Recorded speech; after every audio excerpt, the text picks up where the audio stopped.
जी जी, मैंने last time भी बताया था बड़ा एलेबोरेटली, अगेन मैं रिपीट करता हूँ। मैंने कहा था इस डॉक्यूमेंट में 3.2 तक जो जो हेडिंग्स और सब हेडिंग्स है वो सब हमने लिखनी है और इसी सीक्वेंस में लिखनी है, ठीक है। अच्छा, इसके बाद रिकमेंडेशंस है, जस्टिफिकेशंस है, बिजनेस केस एनालिसिस टीम है, प्रॉब्लम डेफिनेशन है जी, प्रॉब्लम स्टेटमेंट, ऑर्गेनाइजेशनल इंपैक्ट। जरा इसको पढ़ें और मुझे मैं अभी आपसे क्वेश्चन पूछूंगा जी।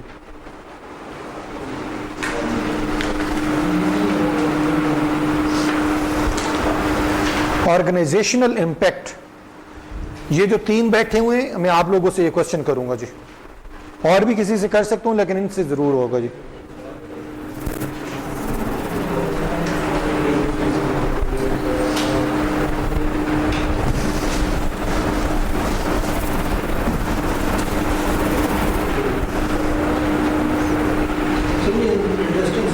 हाँ हाँ जी, लेकिन अब पढ़ा जाएगा, अदरवाइज बहुत सारे लोगों को तो बड़ा टफ और बड़ा ड्राई भी लग रहा होता है।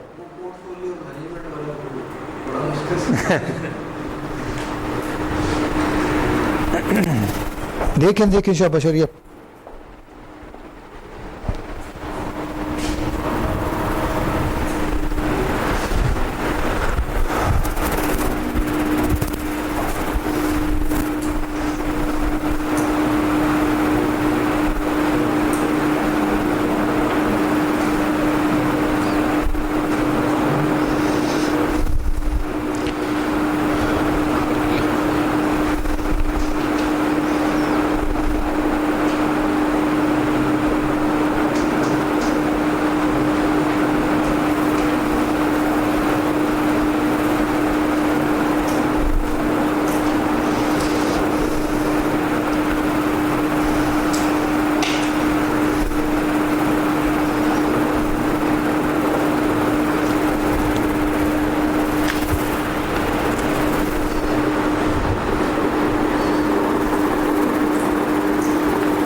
जी सर, ये सिर्फ फर्स्ट वाली जो 3 लाइंस हैं, फर्स्ट 3 लाइंस, ये जरा लाउडली आपने पढ़नी है और इसका मुझे मतलब बताना है। फर्स्ट 3 लाइंस पहले पढ़ें लाउडली।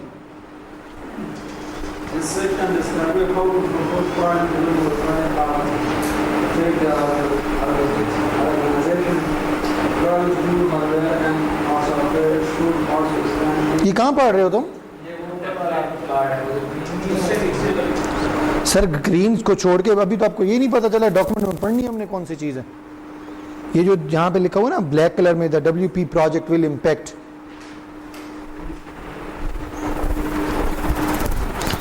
तू पढ़ ले तो मैं तेन पढ़ा ले। शाबाश शरिया परियब, वी नीड योर पार्टिसिपेशन जी। शाबाश, पढ़ें 3 लाइन। मुझे आवाज नहीं आ रही।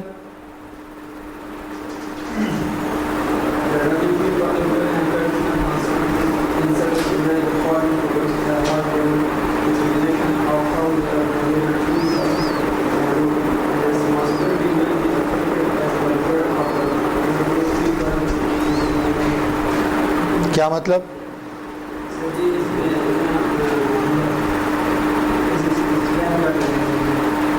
हैं?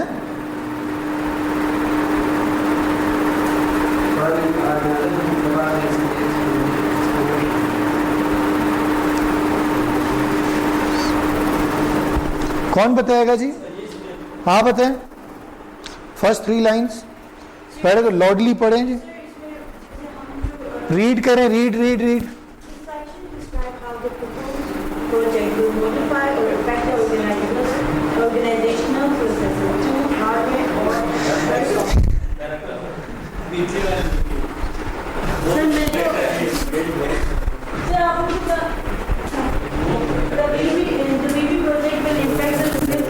Be quiet. अच्छा जी। The following provides a high-level explanation of how the organization, tools, processes, and roles and responsibilities will be affected as a result of delivery project. क्या मतलब है इसका? सर ये जो हम प्रोसेस लेके आ रहे हैं वो किस तरह हमारे ऑर्गेनाइजेशन को इम्पैक्ट। हाई लेवल का क्या मतलब होता है? हाई लेवल का, हाई लेवल एक्सप्लेनेशन। जैसे जो हम लोग अभी क्योंकि टेक्नोलॉजी जो चेंज कर रहे थे, ये सब कुछ मतलब वेब बेस्ड बना रहे थे, तो वो हमारा हर काम जो है जल्दी हो जाएगा और हमारी जो मेन हमारा जो प्रोजेक्ट का मकसद है वो हमें पूरा हो जाएगा। हाई लेवल एक्सप्लेनेशन का सर क्या मतलब होता है? हाई लेवल एक्सप्लेनेशन अपना जो उसके मेन थीम्स है उसको जो एक्सप्लेन बताया जाए कि क्या बता सकते हैं ये डिटेल में या बस डिटेल्स में? जी मैडम, यही मतलब है। और कौन बताएगा? जी सर, ये जो इन्फॉर्मेशन आती है ना बोर्ड ऑफ डायरेक्टर से हाई लेवल से कि इस प्रोजेक्ट के लिए किस किस की क्या क्या रिस्पॉन्सिबिलिटी है, क्या कौन कौन से टूल्स आपने इस्तेमाल करने हैं, कि ये फॉर्मिंग जो है ना रिस्पॉन्सिबिलिटी के ऊपर। चले, कीप इन माइंड ये बहुत माइनर सी एक्टिविटी होती है, क्विकली करवाने का पर्पज ये होता है। Reading is an art. अगर हमें रीडिंग आती है ना तो ये बहुत बड़ा आर्ट आता है हमें। इवन जब हम कुरान भी पढ़ रहे होते हैं तो आपको पता है कुरान पाक भी पढ़ने का हमें हुक्म ऐसे नहीं है कि बस एक लय में और एक लहजे में पढ़ते जाएं। उसमें भी कुछ वर्ड्स हैं जहाँ पे हमने पॉज देना है, जहाँ पे हमने उसको ज़्यादा बड़ा करना है, जहाँ पे हमने डाउन होना है, अप होना है, बिकॉज उसी और कहीं पर हम लोगों ने रुकना है, अदरवाइज वर्ड्स का मीनिंग तब्दील हो जाता है। तो रीडिंग इज एन आर्ट। तो ये रीडिंग करवाने का एक पर्पज तो ये होता है। बहुत अच्छा आप लोगों ने पढ़ा। अंडरस्टैंडिंग के लिए मैं बता दूं, बहुत माइनर से वर्ड्स हैं जिसका आपको मैं बता दूं। हाई लेवल एक्सप्लेनेशन का मतलब ये होता है, अगर कोई आपसे पूछे ना गवर्नमेंट का अगले हफ्ते का या अगले 3 महीने का क्या प्लान है, तो आप उसे कहेंगे मैं आपको हाई लेवल अगर एक्सप्लेन करूं, हाई लेवल से मुराद ये कि वो कहेगा मैं इकॉनमी को बेहतर करने की कोशिश करूंगा, एक्सपोर्ट बढ़ेगी, महंगाई कम होगी। ये हाई लेवल एक्सप्लेनेशन है ना।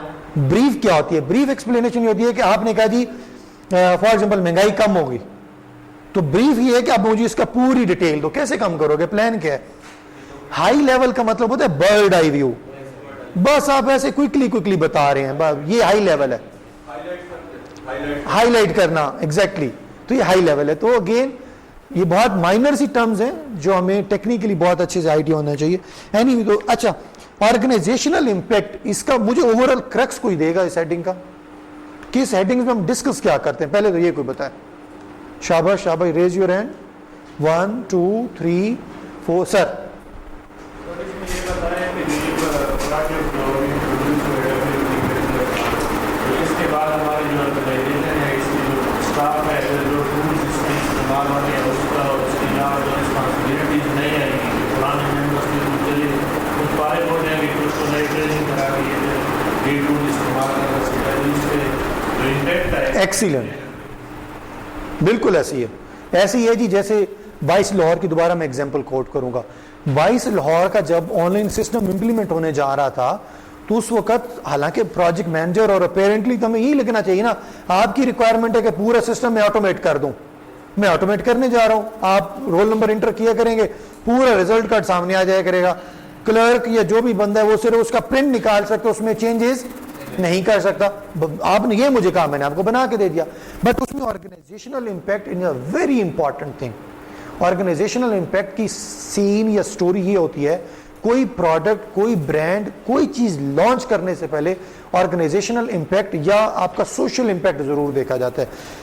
इस ऑर्गेनाइजेशनल इंपैक्ट में आप ये जरूर बताएंगे बातों बातों में, पॉजिटिव वे में, नेगेटिव वे में नहीं बताएंगे। मैं 22 लाहौर की मिसाल दूं, वहां पे हमने ये जरूर मेंशन किया होगा कि तमाम ऐसे लोग जो बुक कीपिंग में या रजिस्टर्स में काम कर रहे थे, अब वो काम खत्म हो जाएगा, मैनुअल खत्म हो जाएगा, ऑनलाइन करेंगे। 1 दूसरा, कोई चेंजेस की रिक्वेस्ट होती थी या कोई बंदा ऑन द स्पॉट किसी के मार्क्स या रिजल्ट में चेंजेस कर देता था, अब वो काम नहीं होगा। अच्छा, पढ़े लिखे वे में पॉजिटिवली हम ये बात करें, इनडायरेक्टली हम बोर्ड ऑफ डायरेक्टर्स को ये बताना चाह रहे हैं कि जो पहले खर्चा पानी चलता था वो बंद होने जा रहा है। 1.5 सर्विस जिसने भी बनाई, जब भी बनी, उसमें भी एक ऑर्गेनाइजेशनल इंपैक्ट आया होगा ना, कि जी लोगों को एक सेफ्टी, जब चाहे 1.5 डायल करें।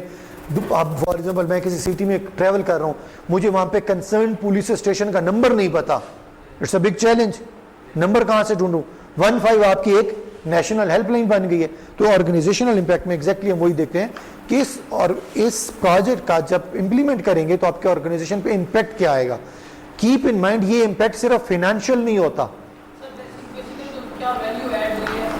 ऑर्गेनाइजेशन में, लोगों में, कल्चर में वैल्यू क्या ऐड हुई है आप लोगों की, ये बड़ी इंपॉर्टेंट चीज होती है। सर इसमें चेंज ऑफ ट्रेंड भी आ जाएगा? जी बिल्कुल, बिल्कुल आएगा। चेंज ऑफ ट्रेंड ऐसे आएगा, बिल्कुल एग्जैक्टली आपने बड़ा अच्छा पॉइंट रेज किया। इसमें हम ये लिख सकते हैं, 22 लाहौर वाली मिसाल दूं। 22 लाहौर की जब आप मिसाल देंगे तो आप कहेंगे सर बहुत सारे लोग जो कंप्यूटर को शैतानी मशीन कहते हैं, पुराने लोग अभी भी कहते हैं शैतानी मशीन है जी ये तो, ओ छोड़ो जी इसको क्या काम, हाँ जी इसको क्या काम करना आता है, वो जो मैं रिकॉर्ड खुद महफूज करता हूँ ना, तो हम ऑर्गेनाइजेशन इम्पैक्ट में लिख सकते हैं कि लोग इस कंपटीशन की वजह से, इस सिस्टम को देखते हुए सर एटलीस्ट कंप्यूटर सीखना शुरू कर देंगे। तो this is the organisational impact. जैसे भैया जो ऊपर वाली डेफिनेशन की थर्ड लाइन है ना सर, हाँ वो उसमें वो कह रहे हैं कि sir any new roles which will be created और how existing role will change as a result of project. हाँ, वो मतलब उसको कैसे जो है मजीद उसमें चेंजेस, और वो ऑर्गेनाइजेशनल को पॉजिटिव बता रहा है कि इतना चेंज आएगा। ये एक हेडिंग है जी टेक्नोलॉजी माइग्रेशन, ये कौन एक्सप्लेन करेगा? मैंने आपको सैंपल बता दिया, स्टैंडर्ड बता दिया एक्सप्लेन करने का। एक दो बस दो लोग हैं, 3 4 सर। एक टेक्नोलॉजी जाएगी, फॉर एग्जाम्पल जैसे रजिस्टर पे कोई चीज़ें लिखी जाती थी, अब उसकी टेक्नोलॉजी माइग्रेशन इस चीज़ को कहेंगे हम, उस चीज़ को जब कंप्यूटर के रिकॉर्ड में लाएंगे सारे डाटा। एक्सीलेंट, ये बड़ा इंपॉर्टेंट पॉइंट था जो मैंने आपसे शेयर करना। टेक्नोलॉजी माइग्रेशन हरगिज मतलब ये नहीं है पुरानी टेक्नोलॉजी और थी नई टेक्नोलॉजी और आ जाएगी, नहीं। पहले अगर आप हार्ड कॉपीज में डाटा सेव करते थे तो अब वो कहां जा रहा है? सॉफ्ट फॉर्म में, तो माइग्रेट हो रहा है। That called the technology migration. अब आप ये नहीं कह सकते सर इसमें तो कोई टेक्नोलॉजी नहीं थी, बट ओवरऑल हमारे पास एक स्टैंडर्ड टर्म है, that called the technology migration.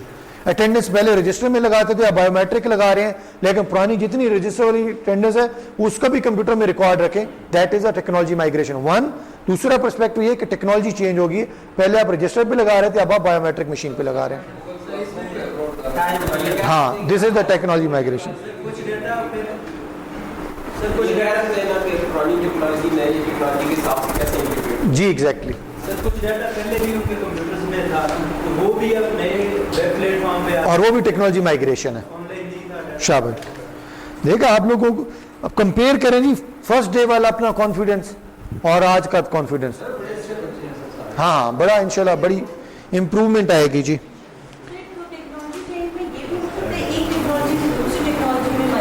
Ji exactly. एक फॉर एग्जांपल आपके ऑर्गेनाइजेशन में, मैं टेक्नोलॉजी के पर्सपेक्टिव से बात कर रहा हूं, आज से कुछ अर्सा पहले, फ्यू ईयर्स बैक या फ्यू मंथ्स बैक, पूरी दुनिया में जो टेक्नोलॉजी थी वो ओरेकल थी, शायद आपने नाम सुना हो, ओरेकल। अब उसको पूरी दुनिया में रिप्लेस तो नहीं किया, लेकिन उसका भी एक डैडी आ गया, that called SAP, SAP, SAP. ठीक है, अगर आपके पास पहले ओरेकल चल रहा था, अब आप सैप पे शिफ्ट हो रहे हैं, तो this is also technology migration. 3.2 तक हमारी असाइनमेंट थी जी। हाँ, ऑर्गेनाइजेशनल इम्पैक्ट इसका लास्ट था। अभी हम ब्रेक करते हैं, ब्रेक में आप ब्रेक भी कर सकते हैं 3.2 तक। अब मैं आपको हिंट दे दूं, एक्चुअली ब्रेक पे आपको क्यों नहीं भेज रहा था। हिंट ये है, एक छोटा सा पैरा हमने पढ़ा, 2-3 लाइनें बल्कि पढ़ी, उसमें एक वर्ड था हाई लेवल। उस हाई लेवल पे हम सब लोगों का अलग अलग माइंडसेट था, लेकिन जब हमने उसको एक्सप्लेन किया तो फिर हमारा कॉन्सेप्ट क्लियर हो गया। नहीं, इस हाई लेवल का मतलब वो होता है। अगर आपको कोई ऐसा वर्ड नजर आता है, कोई सी टर्म नजर आती है, feel free to ask, otherwise आपका ब्रेक का टाइम है। 9:15 बजे नहीं की थी।